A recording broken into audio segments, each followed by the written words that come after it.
Okay, let's break out our workbooks to chapter 12 so we can go through our review. Hopefully everybody feels a little more confident about getting their, after getting their quizzes back scored. I know it seems like it's kind of daunting, but I think everybody's doing very well. I go back and I still have my workbook from when I took Greek class too, so I know how I did too. So I know it's not everybody's going to feel confident in this level at this point in the game, but we're making a lot of progress. So we're going to start out as usual. We're going to start out with a few word parsings, and then we're going to move straight into our warm-ups with phrases, and then we're going to go into full sentences. So is everybody ready? Well, let's exercise our Greek muscles here. Okay, can I get a volunteer to parse this word? Oh, wait, hang on. Yeah. This word.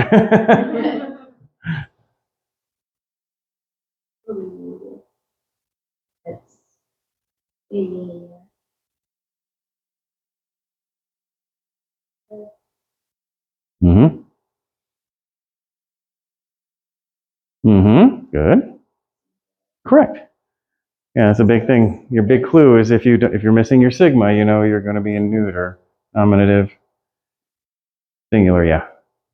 So it's basically the stem alone, if you will. Accusative also. What's that? Yes, it could be accusative also. Yeah, it's on. See the green light rather than the blinking orange. Thank you for reminding me.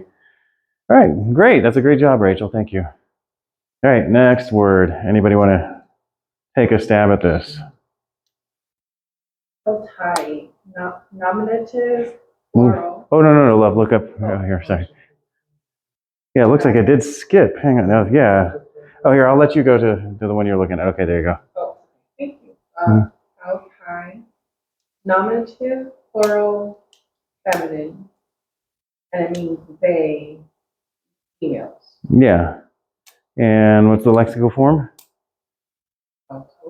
Altos, yeah, they're all going to be. They're all going to. Alto or altos? Altos, yeah. I got hung up on the alto because you leave the new alphabet for alto. Yeah, yeah. So yeah, so the lexical form is going to be how it's going to be in the back of in the dictionary in the back of your book, and then the alto would be like the stem form, yeah. Okay, somebody want to give a stab at this one? Okay. Yeah. A toys, third person, dative, plural, masculine. Okay, that could also be neuter. Correct. Toys, to them or to it. Yeah. So neuter, then it. Yeah, and this also can function as an identical adjective, so this also can mean same too in this parsing.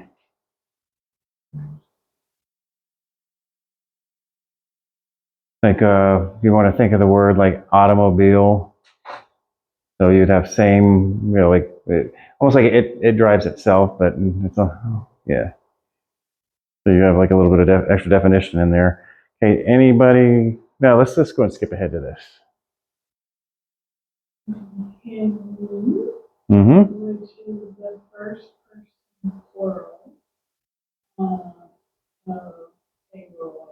Mm-hmm. The case. Correct. And it means to us. Correct. And let's see here. Okay, we'll make this our last one for our parsing exercises. Anybody want to give the? Okay. Yeah, Lewis? Accusative, singular, masculine, to post, means foot. Yep, exactly. Like podiatrist. Wonderful, wonderful. Okay, let's go into our warm-ups here. Okay. We've already had the one verb in this statement here in our vocabulary, so hopefully you'll remember it. No, that's No? apen. Apen. Apron. Mm-hmm. Nope. No. I thought that was wrong. Word. Okay, so he is something to verb. Oh. Does anybody want to try to give a stab at the verb first? Hey, what is it? If not, go ahead and take a look at in your lexicon. Citizen.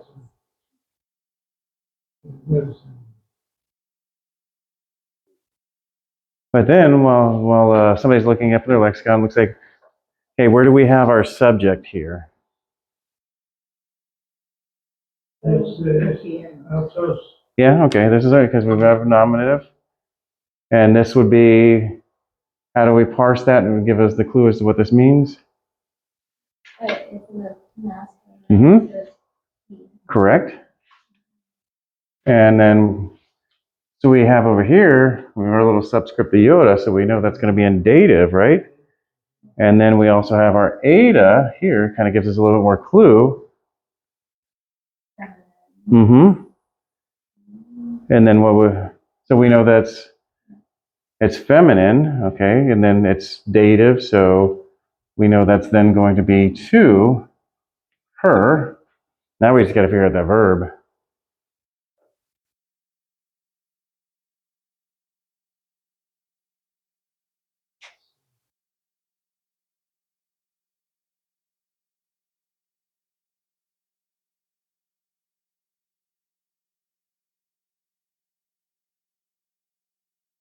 I'm going to get you all used to using your lexicons. He, she, it, said. Yep. So we already know the he Said information. her. Yeah, that's exactly it. Yeah. Wonderful. All right. So I'm kind of getting used to, just wait till we have to start doing these parsings and they don't give us the verb information, which is kind of what we're running into. Okay, so now we have simple two-word parsing. So I think when we have these little shorties, they tend to be a little bit of a curveball, don't they? It's in the gym. Correct.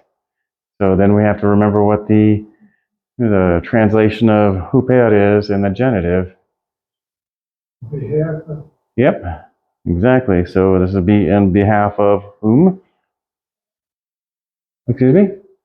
Yeah, on behalf of her. Yeah, because we clue there we are in first declension. So, yeah. Wonderful. All right.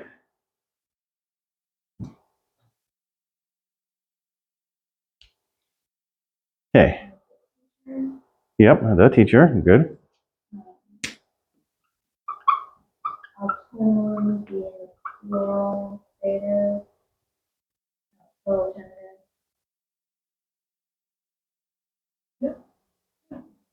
Mm-hmm. Which would be? Oh. Um, Yeah. And we have a verb form which y'all have had before here. Mm-hmm. What's that? They are? Yep. Well, no, not they. But you've got the verb right, but not the conjugation.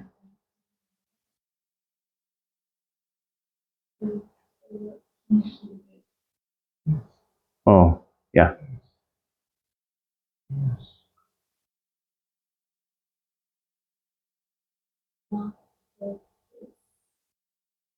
You just recently had this as a vocabulary?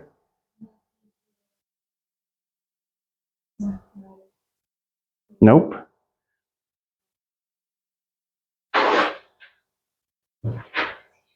Mhm.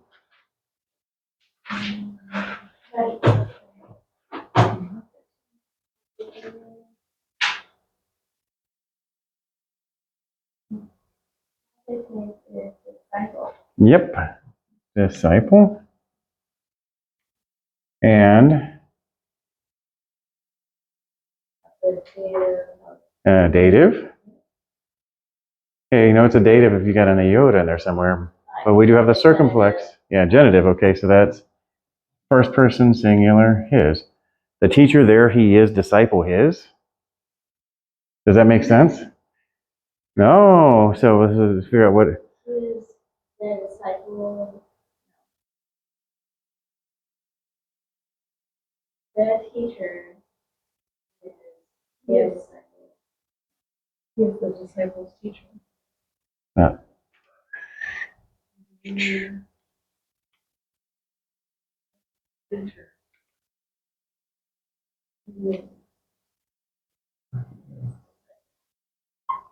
yeah.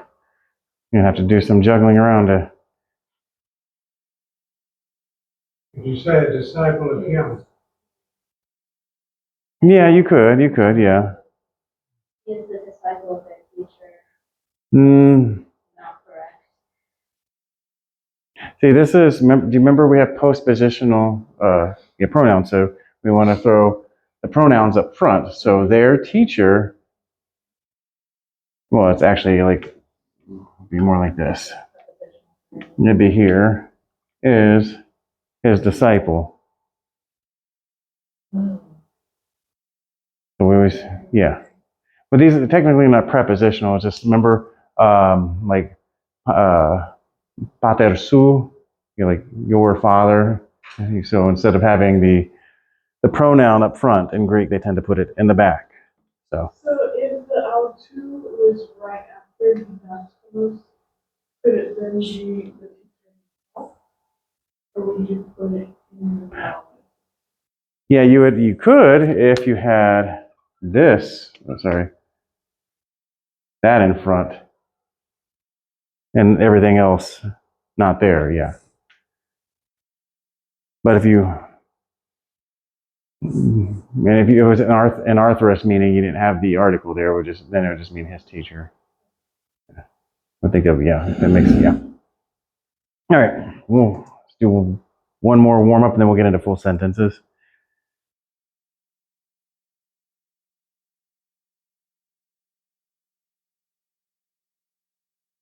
Hey, we've got a bunch of pronouns in here, and one verb form you all have had before again. Okay, we'll just put is for now. We'll figure out the who, he, she, or it is somewhere in here.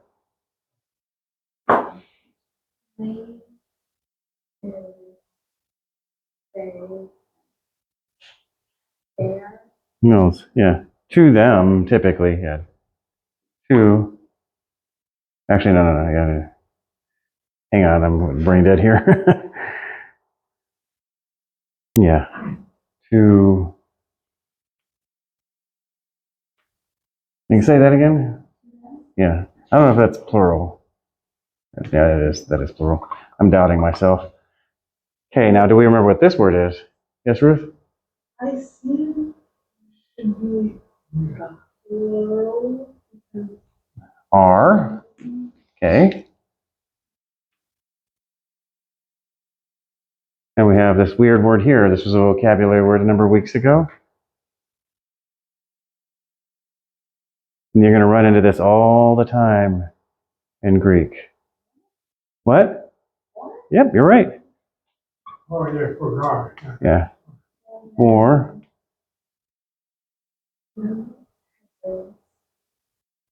They are.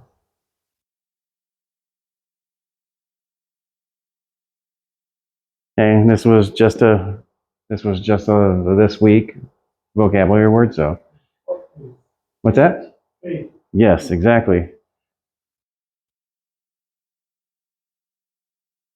And one more left to go. Mm-hmm. Mm-hmm. Which would be just plainly your. But does this make sense?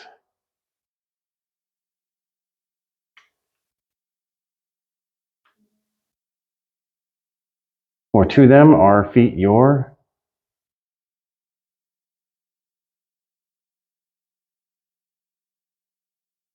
So how do we deal with this? How would you translate this to make this flow in English? So it sounds like he's gifting somebody feet there. Yeah. Are they your feet? No. No, because you'd have, there's no question mark in this. So we have our post, so we know that's going to go here. Or blank are your feet. The two then doesn't. Yeah, for to them, yeah. Ignore it and just say they. Yeah, you could. Yeah. That's exactly what you want to do. They, yeah. They are your feet or these are your They, for they. Yeah, because remember, we don't always want to add the to into the dative because it's just dealing with the indirect object. So it's like the they as in the direct object and then the they to the indirect object. So you have to be, you can't think of this as naturally formulaical. And the to him, to them, that's a good way for our parsing exercises to demonstrate a parsed definition of a Greek noun, but when you actually do your translation, it's not going to work out that way. So, all right, so let's go to full sentences here. All right.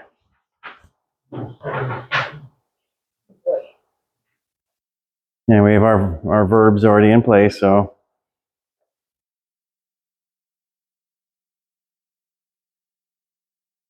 Start working with what we know first. Do we have any prepositional phrases? We kind of do. Yeah, exactly. But this is kind of a short one. Yeah. And we already have bring here. And this is, when you see that, the te at the end, you know that's going to be an imperative. Yeah. Them to you. Bring in. Yep. And then, because it's imperative, we do that. Excellent. And what's this word here? And they brought.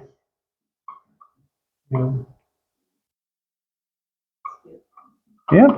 That's an easy one.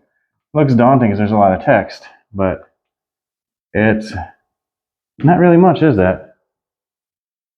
We don't have that much in the way of curveballs here, do we? But yeah, we'll get into imperatives. That's probably going to be one of the last weeks of our class in this early segment of Greek. But I noticed that in this week's translation there were like exclamation marks.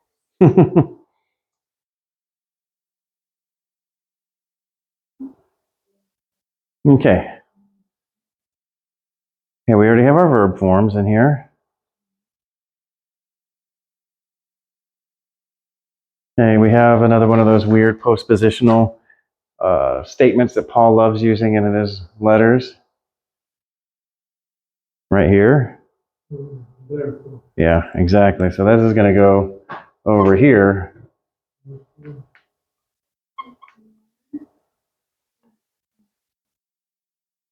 This was just probably what last week, no, 2 weeks ago we had this word. Yep, again, therefore, again. To them, exactly. He spoke. Well, I'm going to give you, because here's the heat, here where the heat comes from. Do I need to translate this one for you all yet? No. Okay, good.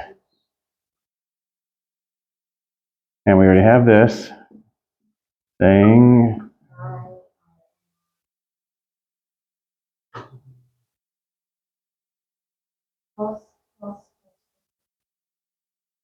Remember phosphorus? Oh, light. Yeah. Well, we have a. Yeah. Okay, what's this? Yeah, we're in genitive, so we have of the world. Wonderful. So, but here we got a weird thing. So we want to take this then throw that over here. Therefore he spoke, and then kind of put that there. Therefore he spoke to them again.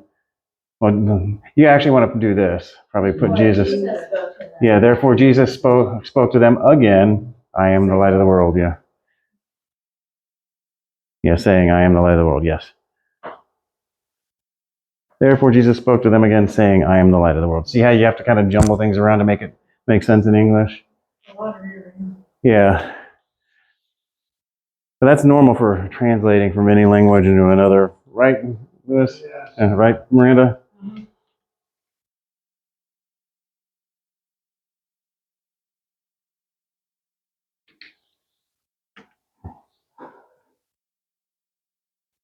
Okay. See if we can do. Let me do a couple more. We've got another short lesson today, so we have a lot of time for review. Okay, so we have a little bit of a shorter one here.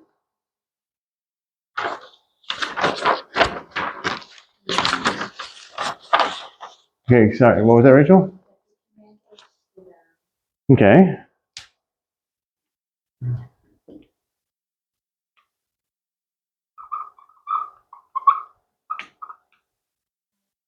And to them.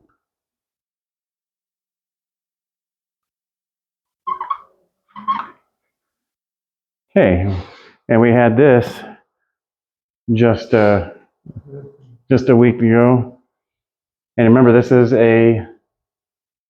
is two words smashed together here.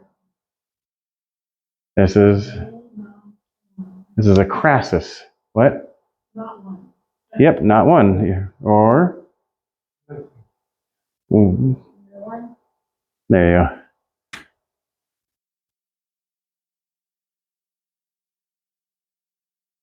To speak. Yeah, that's perfect. So we have no one. But he commanded them. He commanded no. Yeah, he commanded no one to. How to say? He commanded them to speak to no one. I guess that'd be a better one. To. Well, no. To no one. But he commanded. Yeah. Hang on. Yeah. He commanded them. What? Say again. What? Say again. With the iota at the end, can we infer it to? Yeah, that's a dative. Okay, so that's pointing to an indirect object then. So you have to infer that.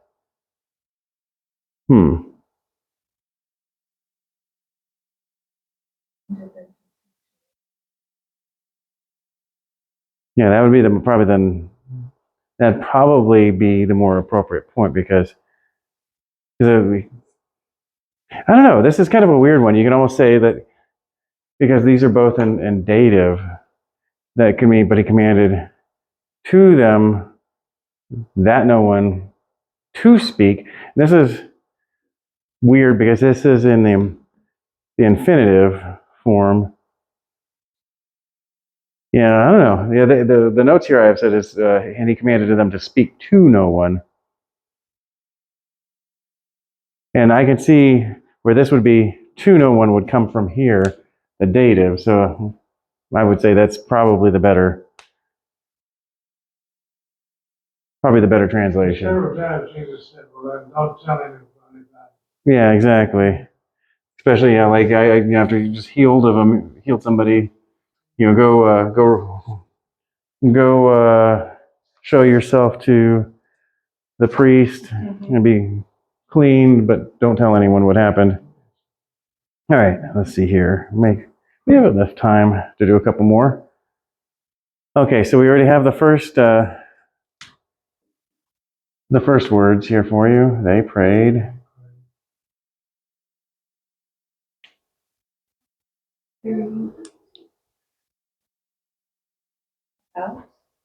Could be about, yeah. Yeah, about or concerning. Let's do about because you said that first. And okay. What? Say again? Wait, who did they pray about?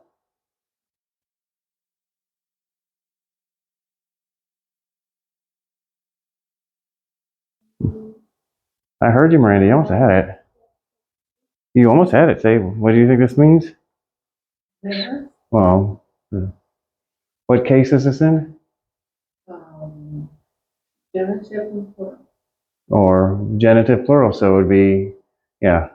But would it be they prayed about their, well, let's put there for now as a placeholder. As this is what we're going to be going through in your translations. Okay, interesting word here.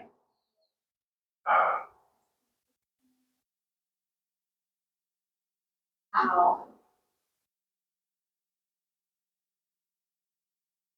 It could, yeah, it's, Part of that. it could be, yeah. Yeah, that's a good one. Or it could be just simply that. And then we have they might receive, yeah.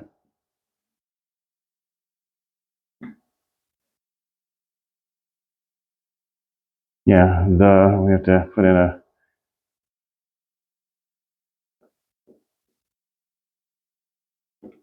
and this is what we call a predicate nominative here, if anybody noticed that. Actually, not a predicate nominative. Yeah. This is a predicate nominative. Yeah. Yeah, you notice there's not a, oops, sorry, this is weird. There's not a, there, yeah. I think it's interesting that we found a spot where we would put a D. Say again? And we found a spot where we would put a D and they wouldn't. Well, one of the things you'll run into if you're doing apologetics against, say, like Jehovah's Witnesses, is where it says in the beginning the Word was with God and the Word was God, and in there it doesn't actually have the word ho for logos, and it's in the predicate nominative. They'll say the word was for theos, and they would say, oh, the word was a God, and here we can say like they might receive a Holy Spirit, but this is the predicate nominative and in action right here. Let's see, might receive it. Well, you say might receive what? That'll be a direct object, wouldn't it be? Well, it would be the direct object. The holy part would be, yeah, because this is in the accusative form. But here we have nominative, but without an article. So normally without an article, that would make this, an indirect, not an indirect object. It would be, what's the word I'm looking for? You'd use the indirect article in English, like a Holy Spirit, rather than the Holy Spirit. But the nominative is actually going to be hidden in this word right here. So, yeah. Do you all remember the predicate nominative? Where you have a predicate, where you basically have a noun in the nominative position that doesn't have the article, but it forms a predicate phrase in and of itself. So it's tied into the other nominative part. So let me see here. They might receive. Actually, sorry, boom. It's actually tied to this part here. This becomes the nominative part, and this is the follow-up of the predicate nominative. No, yeah. All right, let's do one more, and then we'll get on with our lesson. Are we having fun with this? Do you all really like these translations? Because we actually have a short lesson today. I don't know. Yeah, let's keep on going. Well, let's have some more fun. Okay. Oh. Okay, Jesus. He. Not. And we have our clue here, baptizing. So we know he's going to give us this. Oops. Let me learn how to write here.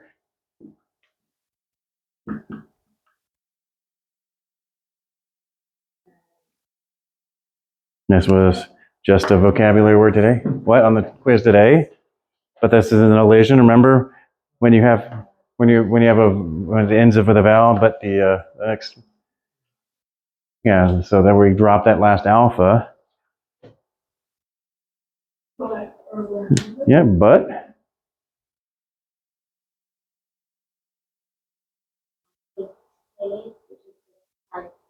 Yeah, the disciples.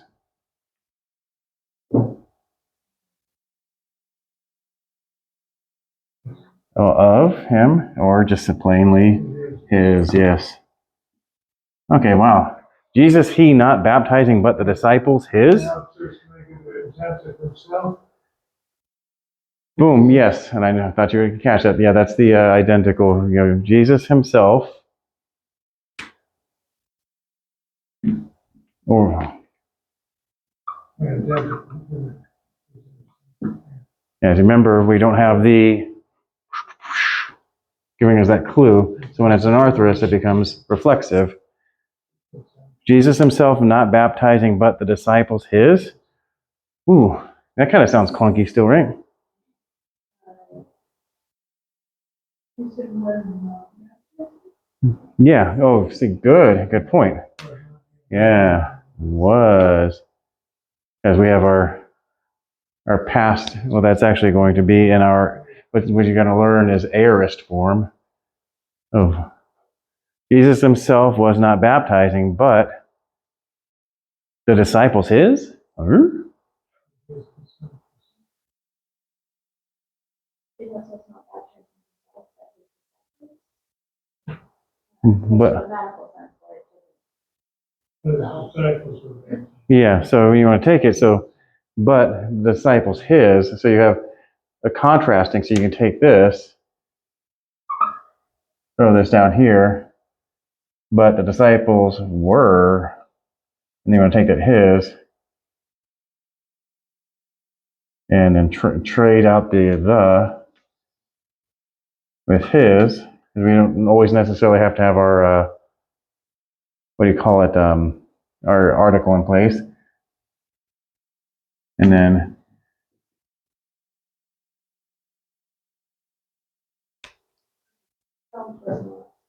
or you can just have just the were, but the were infers that they were doing the same action.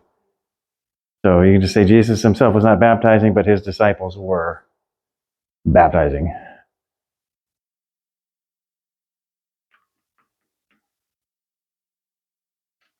Wonderful. Yeah, I'm going to keep on going because we really do have a short lesson today. And we're not really introducing anything new other than some more pronouns. Oh, yeah, we got another imperative here.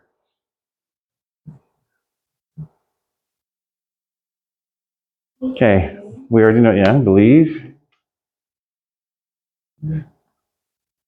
But this is in dative, so do we want to do to me? Because you can also do in if you want. You can.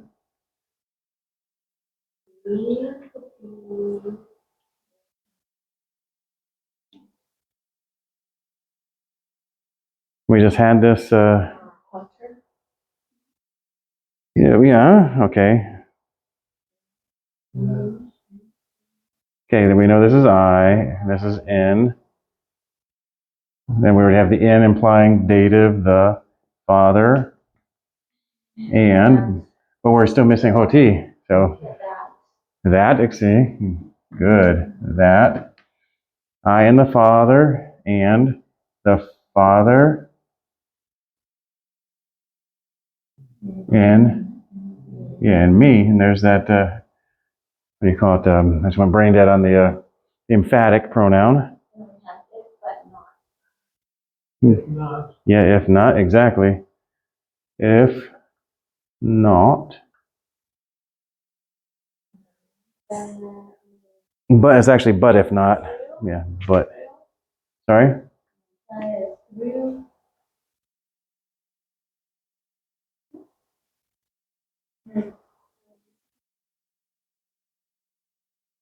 On the account of.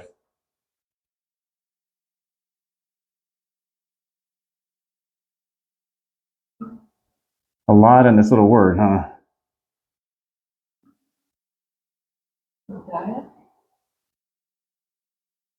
This is erga. You remember where that comes from? Work, yeah. Work or works. Yep, work. Alta? No.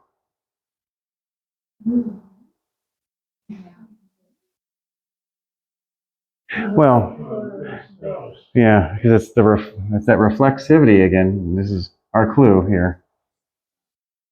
So, Yeah, we don't have, yeah, we do have this. So yeah, the work themselves. And then we've got our verb form here. And they didn't give you a clue on this at all. Yeah, belief, yeah. This is in, yeah, it's pisteo, but this is in the infinitive form. Believe in me that, and in here, we can pretty much just drop the in. Believe me that I, in the Father, we can put an am, because this is what's called a, I'm trying to think of the term here. Yeah, this is all over the place in Hebrew, but I don't remember this term anymore. Well, you can imply the relationship of being in there. I am in the Father, and the Father is, yeah, in me. But if not, on the account of, but if not, then,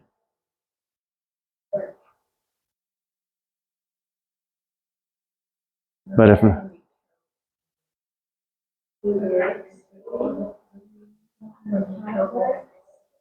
But believe not in what? so we've got the top half here, but right now we got, but if not, on the account of work themselves believe. That kind of sounds clunky, right? But if not, believe on the account of the works themselves. Yeah, there you go. Yeah, we want So to, believe goes on a, before on account. yeah, of the work. Then we're adding our article back in. But if not, because, yeah, implying the action. I'm still trying to remember the term when you imply, what? Predicate, right? Yeah, but there's another word for it too. It's, and my mind keeps saying predicate and nominative, but it's not that. It's something else. Arg. This is frustrating me. Because you have that all over the place in Hebrew where you'll just have like he good, or she beautiful.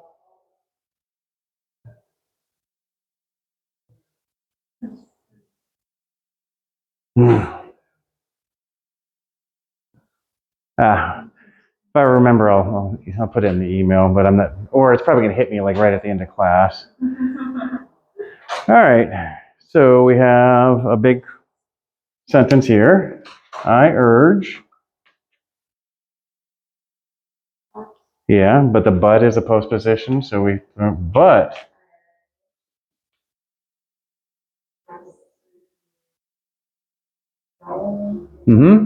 But we have the, so you, comma, you remember this? Philadelphia? Oh, no. No, what? Mother. Yeah, but we're in plural. Yeah, the y'all's implied within brothers. But I urge y'all, you could say y'all if you wanted. So we have in, I don't know why they gave you the clue for that, unless it's not been. Okay, so what's that? Okay, are we stuck here? You remember onomatos? Onomatopoeia? Yeah, name. Let me go throw this up top here in name. I had it right, Thomas. I did it again. 1, 2, 3. There you go. Kurios, Lord. Lord. Believe in the name. And we're big clue here. Yeah, of. So we have of the.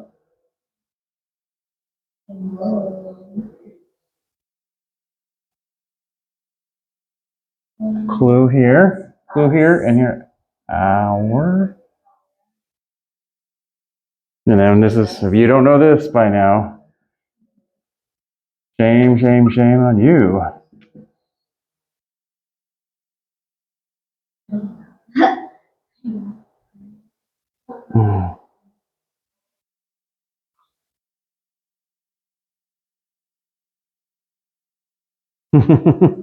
These little words are the ones that always catch everybody, aren't they? The big ones usually like, I don't know, they're catchy. Okay, I'll give it to you then. It's just simply that. It's another one of those that can be many, many different definitions, but depending on how it's parsed.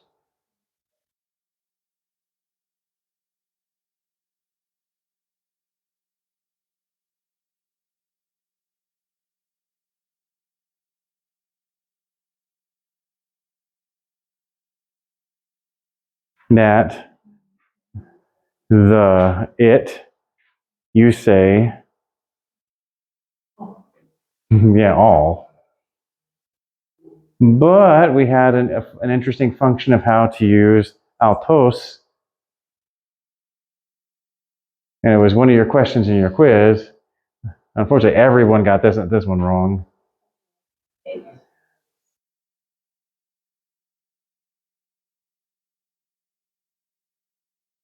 Okay, here let's figure out this word here. In this parsing, what does pas mean? Is the total, no, that's the, No, it's just singular.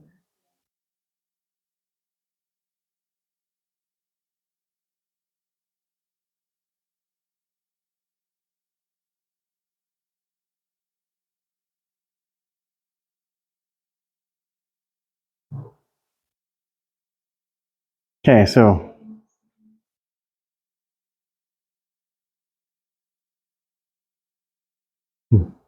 hey, this one's really throwing you off for a loop, isn't it?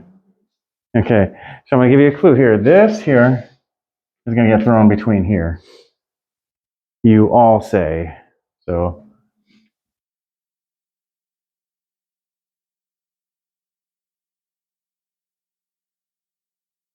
now this is gonna be the so that's just gonna emphasize all of this. Okay, look in. You all have your quizzes in front of you. Look at question 3C. Identical adjectives. And what does that mean? What does that turn altos into? Wow. Yeah, the same. The same. It's to show like a comparison of equality, if you will. Like there's like yeah, like the same. It's like the it and it are the same. If it makes any sense. So this is a very rare time where altos will be used as an identical adjective, and it's typically going to be translated same. So I knew this was going to throw you off for a loop here. So, but I urge you, brothers, in the name of the Lord, in the name of the Lord, or in the name of our Lord. You want to go and put our here, the name of our Lord, Jesus Christ, that the same you all say. The same name you say. That the same you all say. We said that the same name, but yeah, I guess you could. But is it implying the name there? Because we're in a predicate phrase here, so a prepositional phrase, excuse me. So that's going to be handled separately.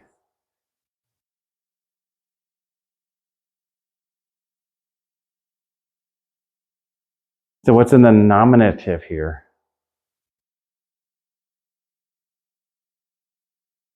Yeah, it's all and the same. Also the same. Yeah, but you can add same. You can also say the same thing.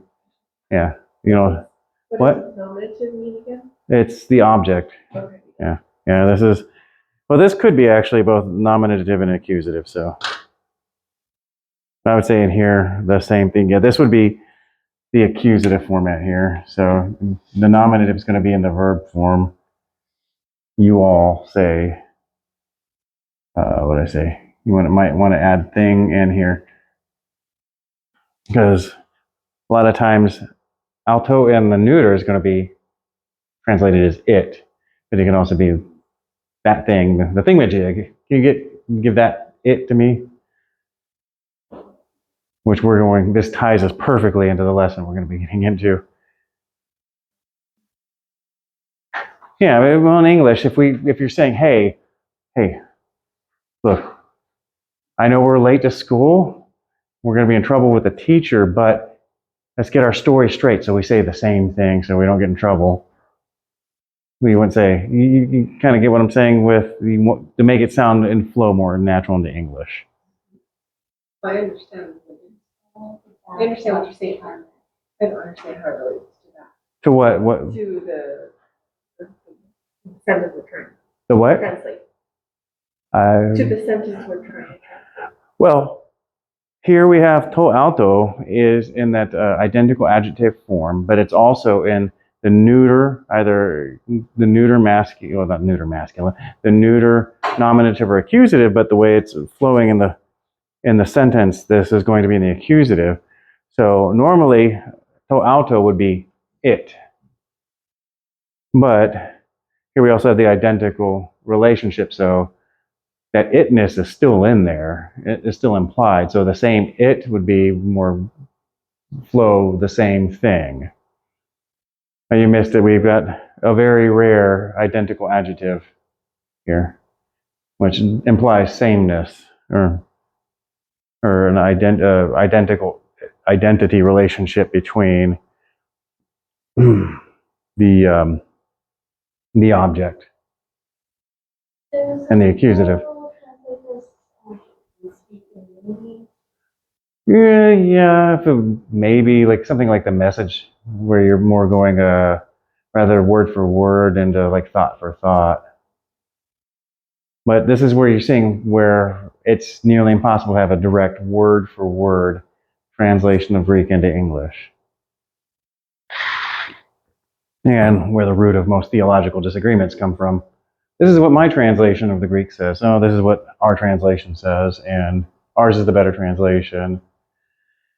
So, any questions? It looks like everybody's not happy with this translation. I can read y'all's. Okay, ask me what's bothering you about this. I want to hear it. Well, what's the last word, first and foremost? Oh. Fontes. Oh. Yeah, it means normally all. All. But it's, but it's here. Oh, okay. You all say the same thing. Yeah. Brother is the name of our Lord Jesus Christ. The same all, the same thing you all say. Yeah, that the same. Well, this whole translation here was in here just to be able to give the identical adjective form of autos, but then we've got this weird pantes at the end. Okay, alternative translation. Okay. Is probably not very helpful. But so what if auto meant it? It does mean it. And you said that you say it. The same? Well, if it meant it, then it wouldn't be the same. Yeah, but the whole idea was to show how autos gives you the equal identity relationship between the subject and object, where the you all is the subject, and in and of itself is this becomes the accusative, so this becomes the object, so it's self-referencing. I guess that's the best way of saying the identity adjective is it's a self-referential it or pronoun in a way. Like, does it make any sense?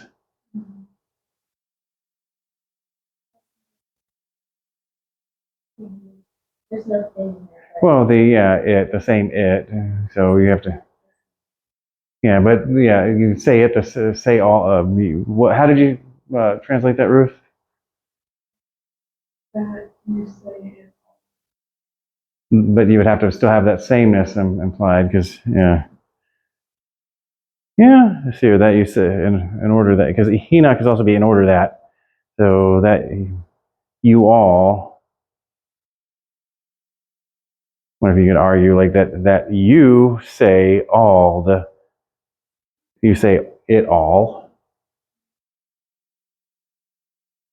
So it's either you're arguing that they're all saying, trying to like tell this in completion, or so this is going to be something where you have to get context of the other, definitely context of the other. What do you call it?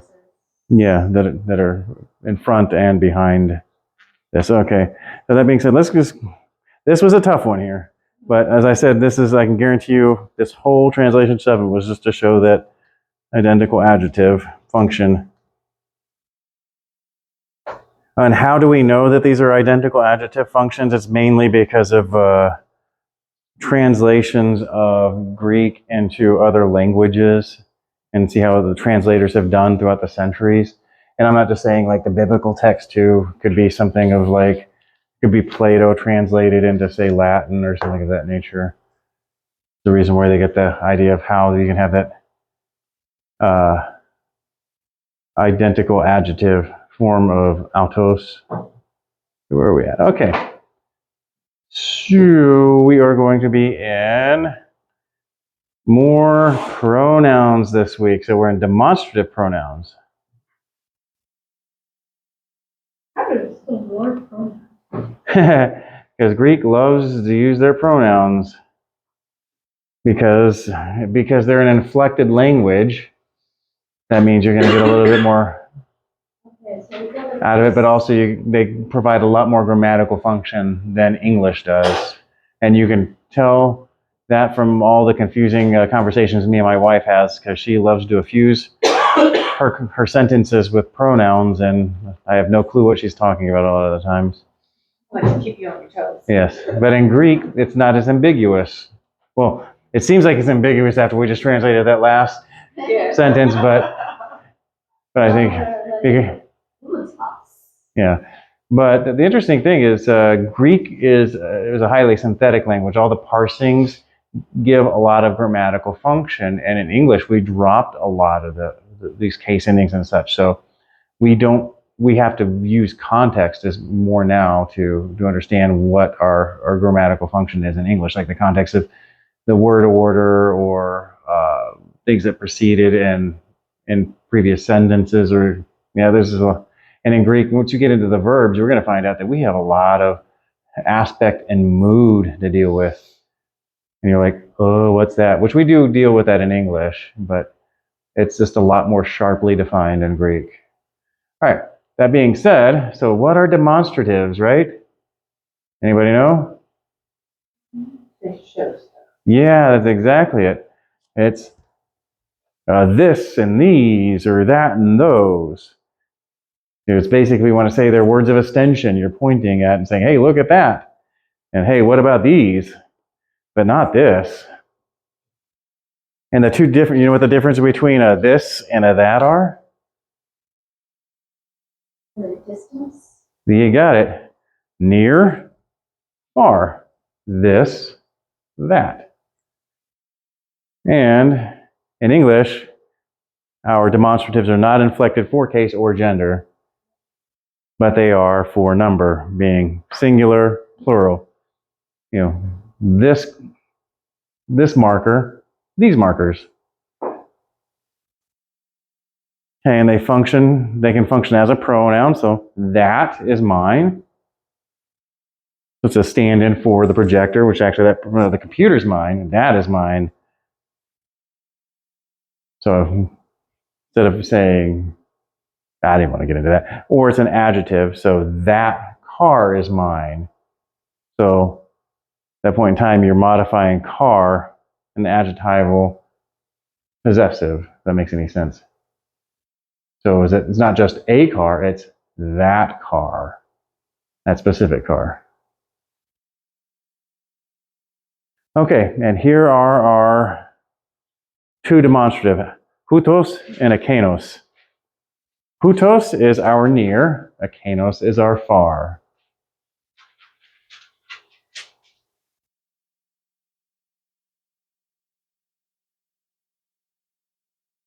And they both are parsed, they all have case number and gender to deal with. So they're going to be parsed like any other noun in Greek. And can you guess which, just by looking at these, what case parsing family these belong to? God, my tongue's not working today. Well, no. Well, they are nominative, yeah. But being that they're with Omicron sigma in the nominative form, can anybody tell what class of nouns these are? Super classy. Yeah. They're sharp dressed nouns. Yes. The second. Yeah, 212, yeah. 212 class, yeah. And just let you know that once you run into 2, 1, 2. Because remember, masculine and neuter are the second declension, and feminine is the first. So here's our hutos in its full development form. It either starts with a rough breathing mark as you have in hutos, or haute, but in the rest they start with a tau. And what you're also going to notice on your, this is a little bit of interesting in its parsings, is the omicron will either pair with another omicron or an omega, and an alpha will pair with an eta. But if you want to look at it, it's just basically, you see, for some odd reason they decided to put a tau in front, but you see, you have the same thing here.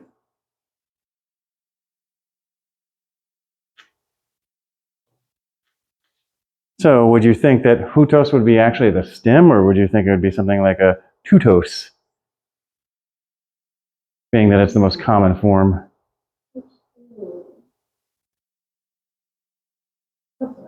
And you can almost want to say that tutos would be a stem on this, but being that everything except for the nominative and the masculine and feminine have a tau in front of it,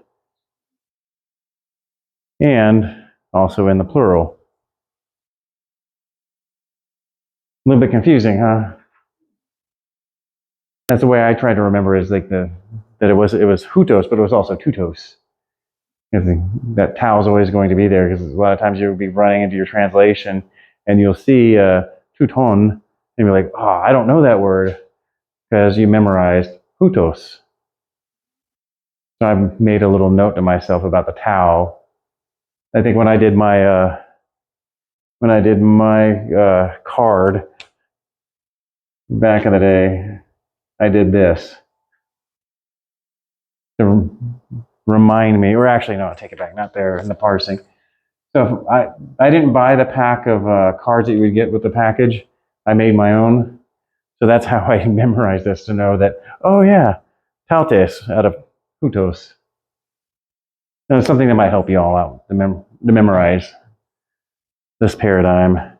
Because I think this is the only one where we've seen where we end up getting an extra letter thrown up front, right? Yeah. But you see that it parses basically identically to all the other 212 nouns. We have our genitive with the omicron upsilon, dative with our subscript iota underneath an omega. Nothing surprising there other than that tau thrown up front, right? The third, the tutor, and the neuter plural, does the neuter singular also start with tutor? Go back one. Oh, this is singular. I went back one slide already, so there's plural. The tauta. Yeah. So not any different than any other 212, right? So nothing surprising here. Okay. And then here we have a kanos. The only oddity we have is going to be there's no case ending in the neuter singular. It's about the only oddity you have. But otherwise, it parses just like every other 212. And once again, this just means that, but it also can mean like that thing, depending on, so it would be that man, that woman, that thing. Because we have our gender in Greek to deal with. Or it could be matching up to the grammatical gender and its referent. The referent meaning the thing, it's the thing, man, person, but typically the noun it's referring to. So any questions here? Seems pretty cut and dry. Nobody? Okay.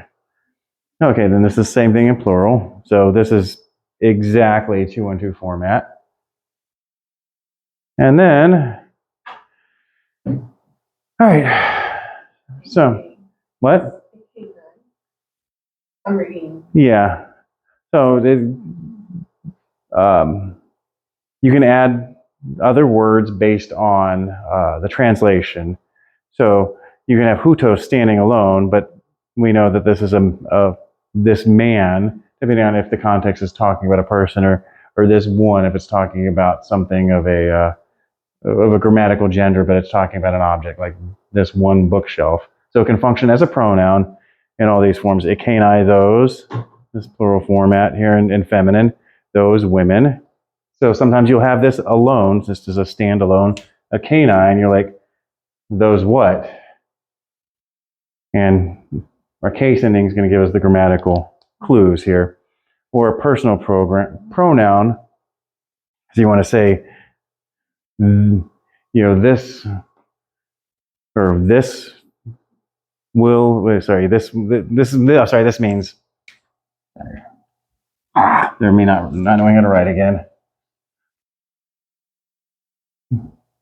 Be called. Anybody want to translate that word? Actually, here we go. I got this in a big format. I always forget to do this. Let's do this right. Okay. Well, I'll give you this because we have not touched verbs yet. Okay. Anybody want to give this a stab? What? Megas? Mega. Mm-hmm. Large, great one, this great one. Yeah. Alexandros Megas. Great. Alexander the Great. Okay, so then we have, is it that great will be called? Yeah, exactly. This becomes a pronoun. He. Yeah. So it's but it's like if you're in a demonstrative, not like kind of just a declarative, oh, he will be called great. He will be called great. This is the beginning Yeah, they all start with Thomas. of it. All right. And then next. So, and also function as a form of an adjective. And becomes basically in a predicative form, it becomes an adjective. And the big clue is that it's anarthrous, so you won't have a, what do you call it?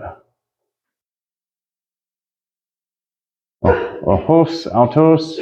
It'll just be autos ho anthropos.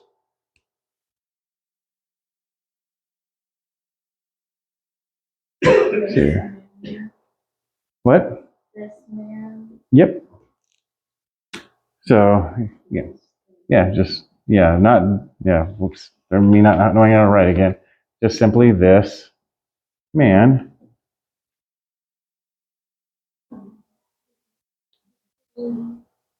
Okay, so we got this for nearness, and we've got ekena for Those, men. Yes, those men. So that's functioning in an adjectival form. So once again, just like our other pronouns, they can function as adjectives, or as the word I'm missing that already, or as a pronoun. Well, it is a pronoun, but these are demonstrative pronouns, so they can just be personal pronouns or what's the word I'm looking for here again? Just straight adjectival. Predicate adjective. Predicate adjectives would be a better way of saying it because they're in a predicate position to the noun that's modifying, not a postpositional. Well, actually, that one's the bottom. Well, I just said that now. Okanos is postpositional. So, once again, we've got the pronouns doing double duty in Greek. So after we just got out how the same functions work in autos, except for because these are demonstrative, I don't know if we're gonna, we don't get we don't have the sameness or the identity because this, and I guess you can do, I don't know. Yeah. I've never seen it, and I don't think it's ever done. It's not any of the readings I've product, but so we're not going to be having to deal with that crazy translation where autos meant the same, or we can have hutos or kanos meaning a sameness. Okay. And do you remember when I said there's technically 5 noun cases? Without a segue here, there's 5 noun cases in Greek. There are actually 5. We just didn't cover it because it's not used very often, and that's the vocative case. And it's only used in directly addressing a person. So this is kurie, based on which noun? Kurios, Lord. So this would be when you're addressing, like, my Lord, kurios mu.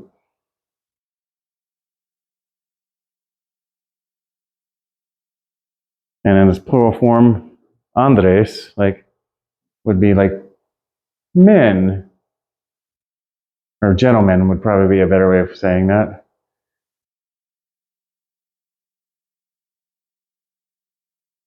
Okay, and you only ever see it in the singular, in the first declension nominative,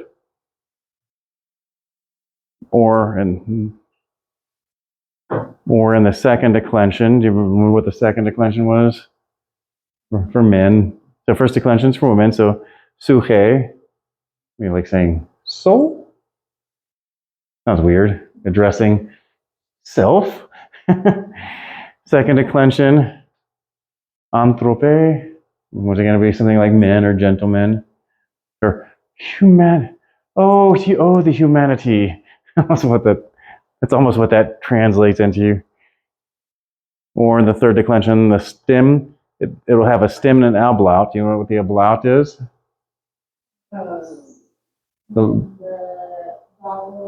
Exactly. So we go from pater with no epsilon to we get the epsilon in there. So pater. So we went from almost no vowel length to yeah. No, this is father. Yeah. So Peter would be Petros. So this is the only time you'll deal with the vocative case in Greek. No paradigm charts. This is all going to have to memorize right here. Easy. Easy peasy lemon squeezy. That's what my Greek teacher used to always say. And here we have the different declensions. So what was it again? Yeah, so first declension's nominative. So this is almost no different than the actual suche from the normal lexical form of suche.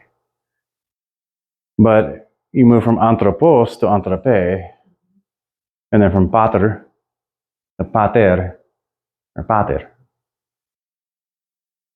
And remember, just the lexical form of pater is just simply that.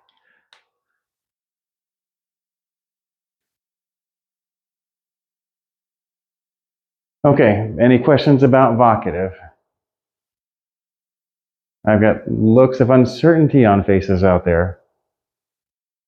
Can it be this simple? Is there he's going to throw the curveball at us in the next slide, right? So is it only like a sentence opener to address a crowd? Yeah, it could be in the middle of a sentence, but it's just only when you're directly addressing another person. Yes. That's what vocative means. You're voicing. Like, Lewis, can we talk? Ruth, you're doing great in class today. Or Rachel, great job. That would be, yeah, you would use the vocative in each one of those instances.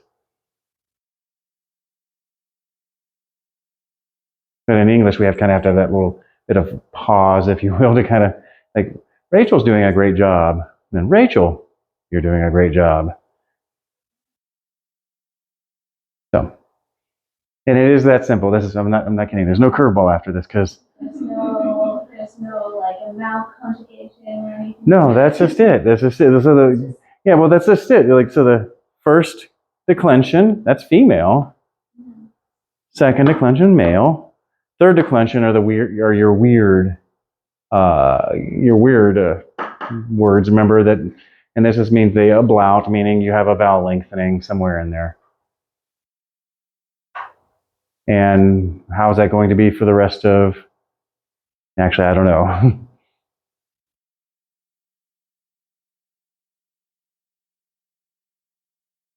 And that was the only. I did not research into other third declension. Actually, I want to do that. I'm going to see if I can find other third declension words.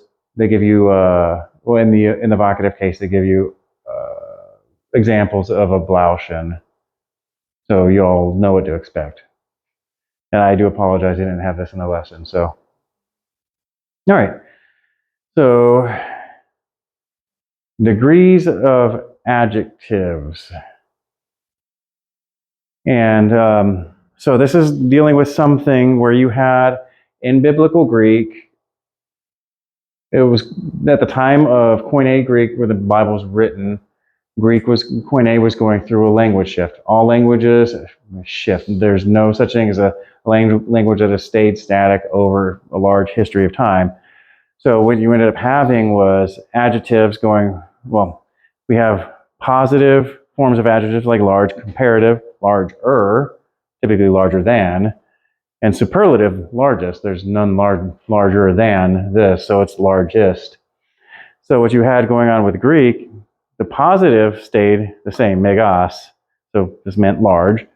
Comparative, larger, meson, stayed the same, but the superlative, largest, megistos, was getting replaced by meson.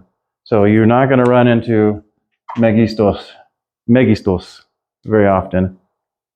It was being replaced by the comparative. So you will run into these different formats of adjectives, but rarely, if ever, the superlative form. So you're going to have to be aware when you're doing your translations of adjectives that when you see a comparative that looks like it's in the function of a superlative, that you need to translate it as a superlative.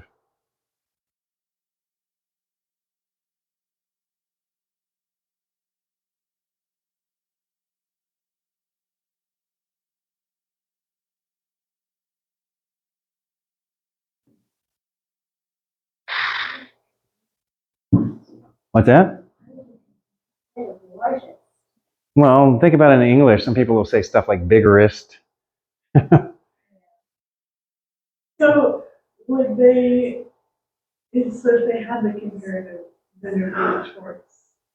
What's that? If you saw the comparative, it could be your choice as to whether you want it larger or Well, because what you could typically do when you have something like that take place, and I think what you're going to run into in Koine Greek is you have, the comparative than. I'm trying to remember what word that is. Do you remember?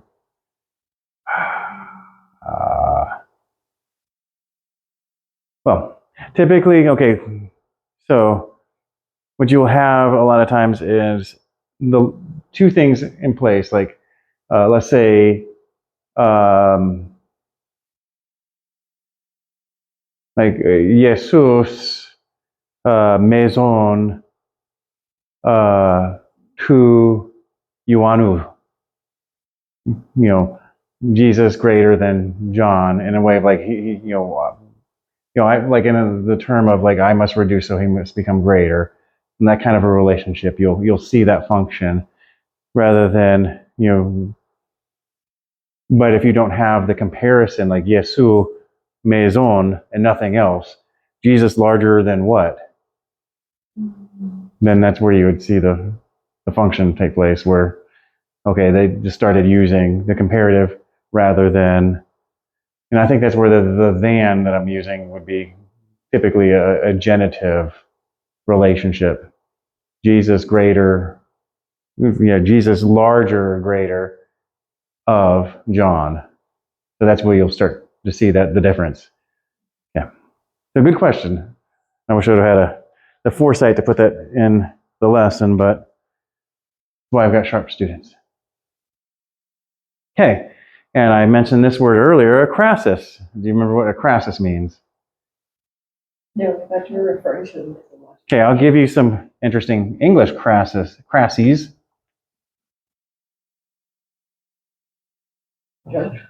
What? It's not a conjunction. Contraction, as we would call it in English. Yeah, let's see here.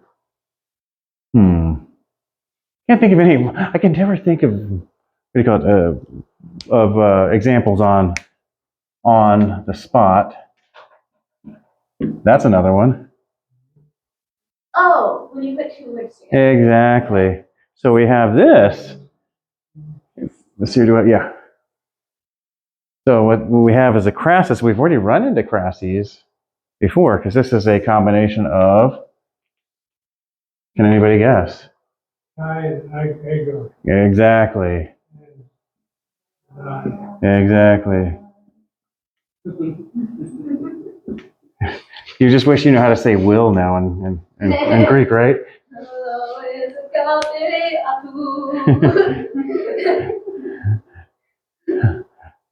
It would be agapate. Agapate. Well, yeah. Agapaste. Yeah. So yeah, that's it. So you run into. We've already run into this with udes, and or medes, crases. So you'll run into kago a lot in your translation.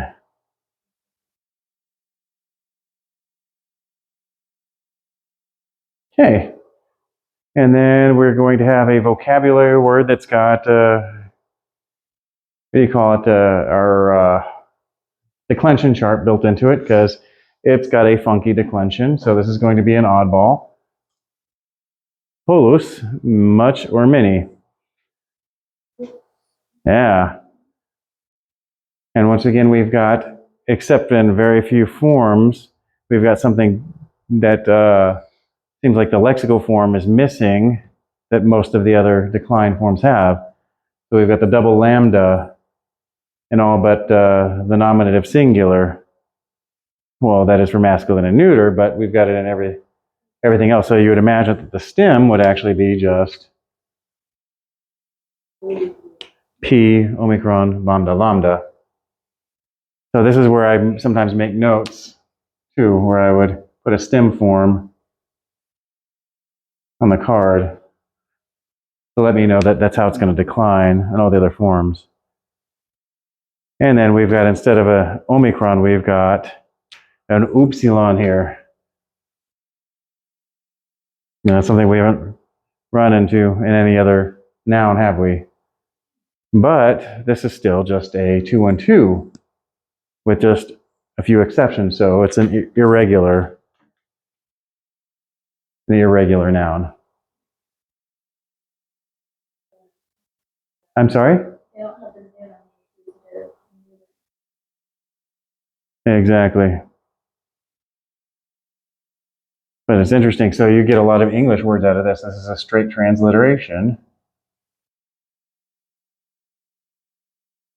Polygram. Yeah.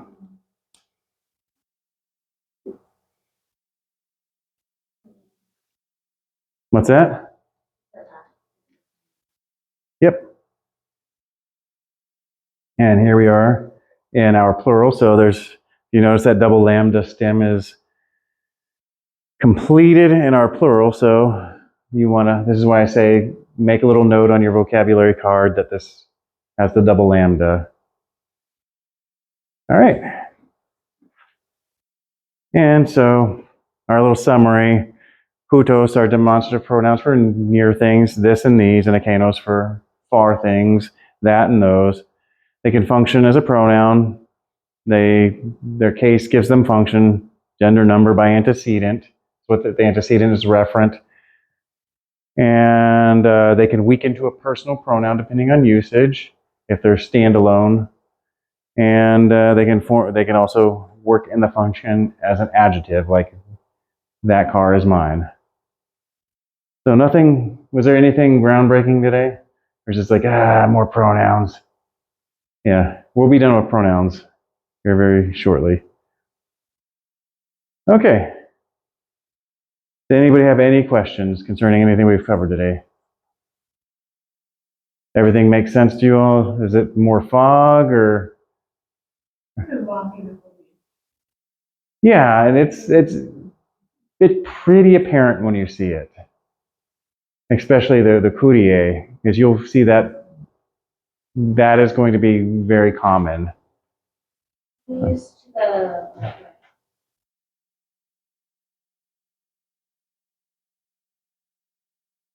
emphasis differences. Say again? We used the muchness differences. Oh, with Polus? No, with the larger. Oh yeah, you're yeah. Or you're normal just superlative and comparative, yeah. Yeah. Yeah. What's the homework? The homework, oh, we're not there yet. We're on vocabulary. Dun dun dun dun. Y'all are getting ready to leave too early here. Okay, any guesses on what our first vocabulary word means? And remember, think of upsilon as a Y in English, and this really makes it really quickly apparent. Yeah, woman. Or it could mean wife. Yeah, gynecologist. Where you want to get that from? So this, yeah. So yeah, this would be if you do a straight transliteration. Yeah, so gynecologist.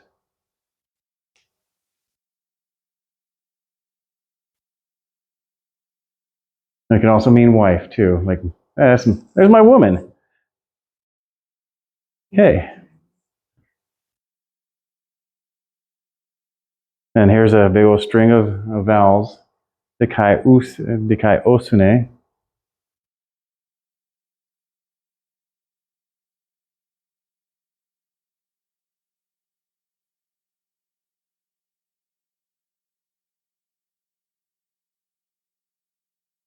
Looks like Yeah, could be. Yeah. Teacher teaches certain. It is kind of what do you call it? Etymologically linked. If you want to split the word up like that. But Righteousness. yeah, it's righteousness. Yeah, and this is actually comes out of deceo, but it's more like a decree. That means you're of the state of being within God's decree. Literally, what that means. Okay, dodeca, dodeca mathetoi, homathetoi dodeca. Big clue here. same. No. And I'll split this word in half and see if y'all can get it. No. Interesting. There is something to deal with that, but that's a weird left field. What? It's a weird route to the word. Yeah, left field like way that word came about being. Okay.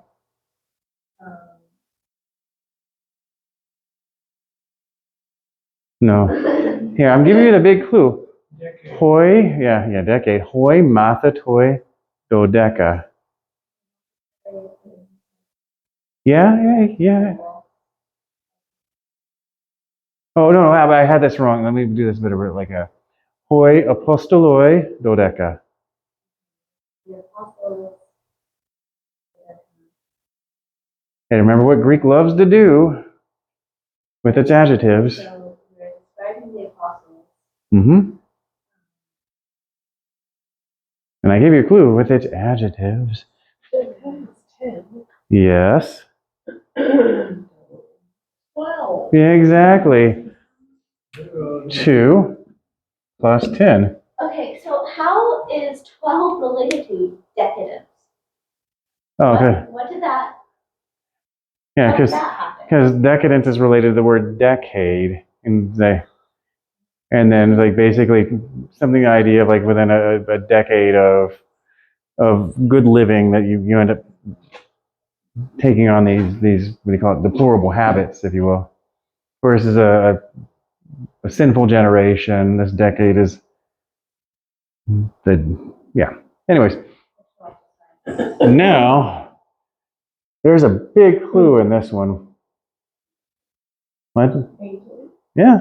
I even brought this up to you. I wrote this in class a couple weeks ago as something you're going to run into a lot as of a different form of a certain word.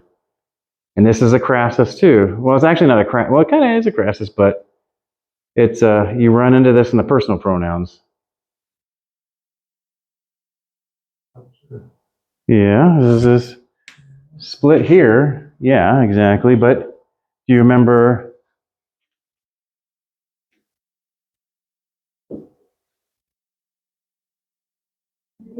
No. Yeah. So do you remember what that meant?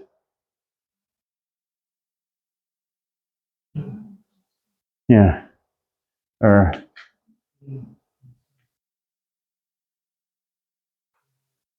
mine. Yeah. As opposed to the A move that it's the same. Yeah, because it's just a form of mu or moi. This is the emphatic form, the reflexive emphatic. So it means himself, or it could be herself, or itself. Oh, that's never mind. Or yeah, never. The 2 and 2. So So Amoy is mine? yeah, but it's more like emphatic. Yeah, it's reflexive.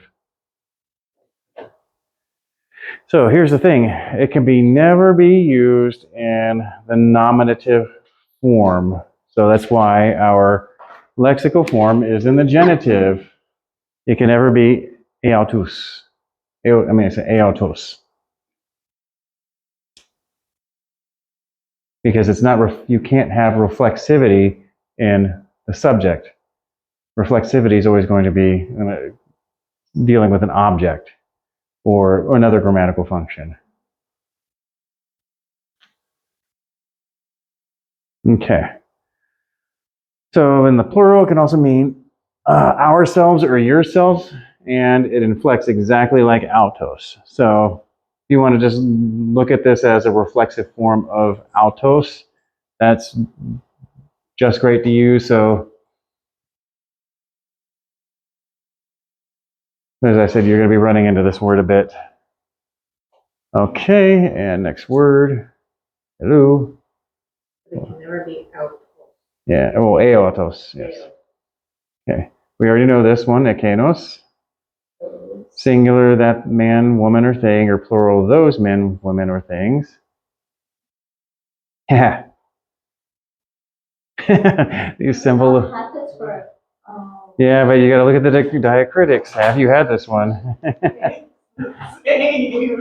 changed the breathing mark and it's a whole different word. Actually, no, it's not changed. Yeah, it's not this.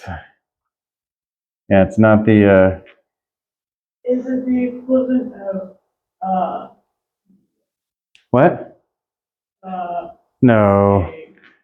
Actually, no, it has a different word. Sorry, it is. No, the breathing mark stays the same. All you end up getting is the acute.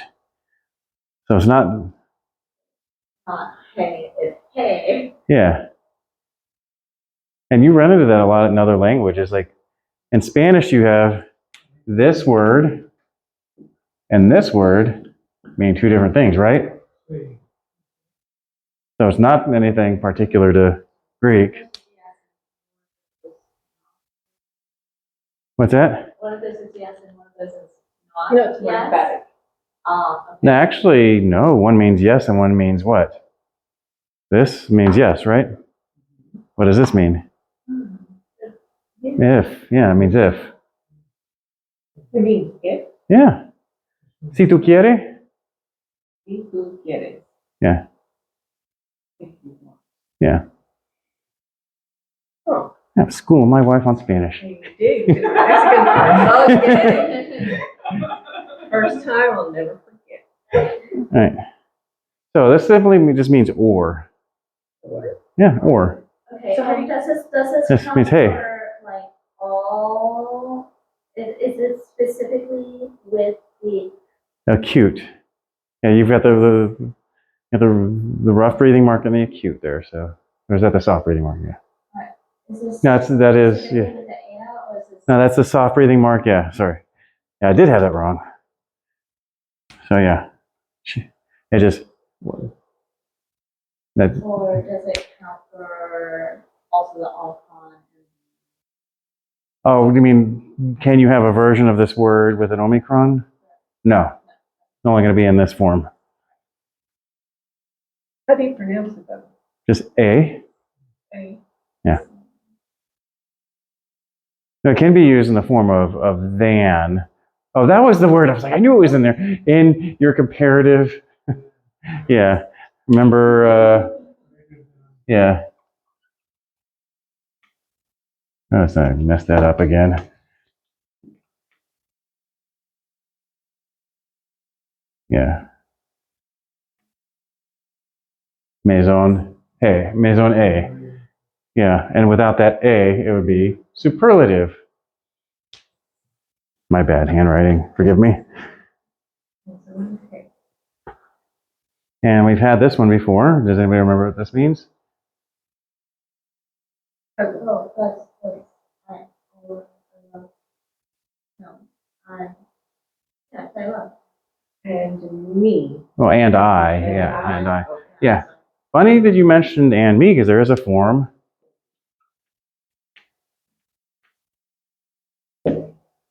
Oh, sorry, I had that backwards. Ka, me. Then you also have ka, moi. This is basically throwing kai in front of me or moi. And me and to me. Okay, sorry.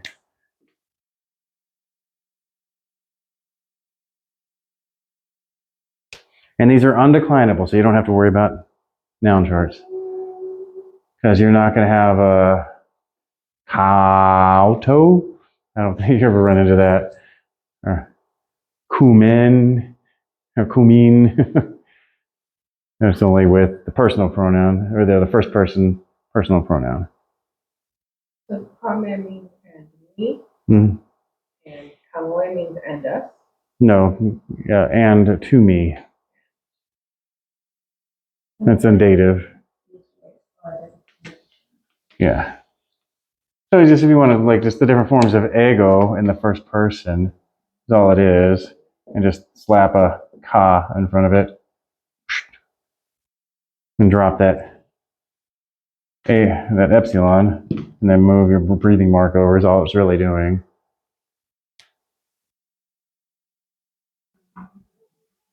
Okay.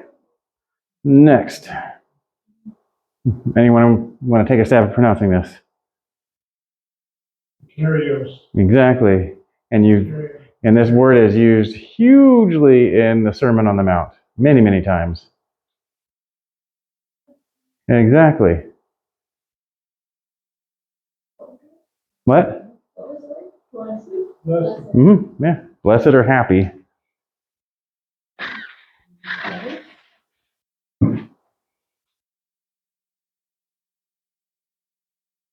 Okay, so we just had this one earlier, so this one shouldn't be hard.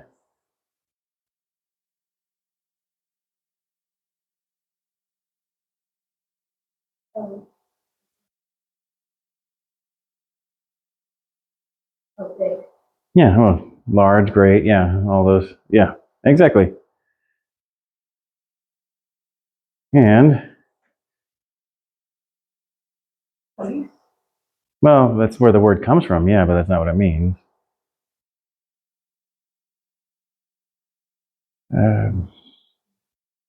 There's a place in Indiana that'll make this really jump out at you. Yeah, exactly, city. Polis, I mean, yeah. Yeah, it can mean city or town, but police does come from the same form, same word, yes. The city constables, if you will.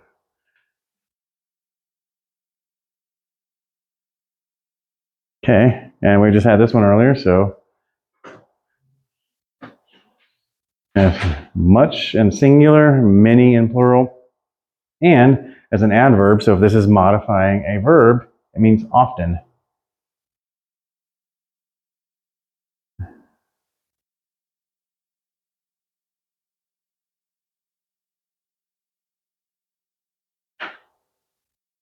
Okay.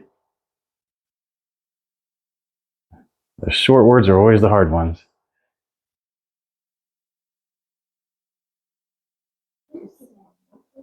What's that? Descend. Post. How was that again? After. No, not post. You'd have to have a tau in there somewhere. And remember, Greek words never end in tau. Yeah, you're never going to get this one. How is it you're going to get this? I don't know how. Yeah, this means how, yeah.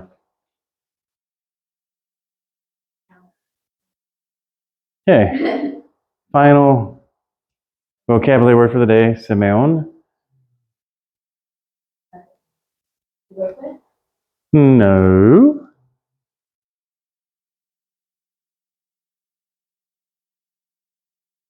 No. If you pray to God, maybe he'll send you a sign. Yeah, it means sign, yeah. Yeah, well, yeah, it could be miracle, yes. Should please show us a sign, Lord, we're miracles. Yeah. And you even have large studies, semiology. It's actually a linguistic, because this is where the word semantics comes from. Because all language are signs. All words are signs pointing to something that we're referring to in the world. So, that be it for the week. So, if everybody, we're going to be moving to chapter 12 next week. I mean, sorry, chapter 13. Wait, what I'm getting? We're moving to chapter 14 because we just did chapter 13 today. Excuse me. I'm always off the track here when I need to write myself notes so I don't have to go through this fishing. Like, where are we at next week again? Every week.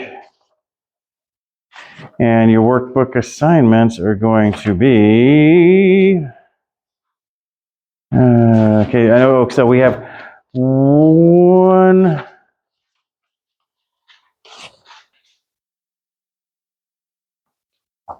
Think we've got one whole other. Yeah. So we're 14. So we're going to be in relative pronouns, and we will be done with pronouns after next week. And then week 15, we get into verbs. So the workbook exercise is going to be pages 53 through 56. And that'll be chapter 14 in the Mounce grammar book, basic biblical Greek, or beaming biblical Greek grammar book. Okay. All right, so we're going to I just say BBG. What's that? No, just chapter 14. You all did chapter 13 this last week. Chapter We finished, it's section 12, we did 13 now. Yeah, We're yeah. on the exercise. Yeah, you're doing the exercises for chapter 13. Thank you, Lewis. Thank you. I'm glad I've got a good head on your shoulders over there. Yeah.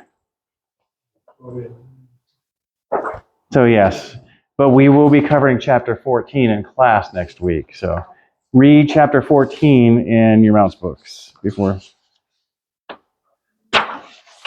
So this is we're actually going to be doing workbook exercises, then correction for exercise 13, beginning on page 49 and ending in page 52, covering our demonstrative pronouns that we just covered in class today, and our new vocabulary words. So, that being said, y'all are doing amazing. Pray that y'all keep up the hard work, and I'm really excited about getting to the nouns here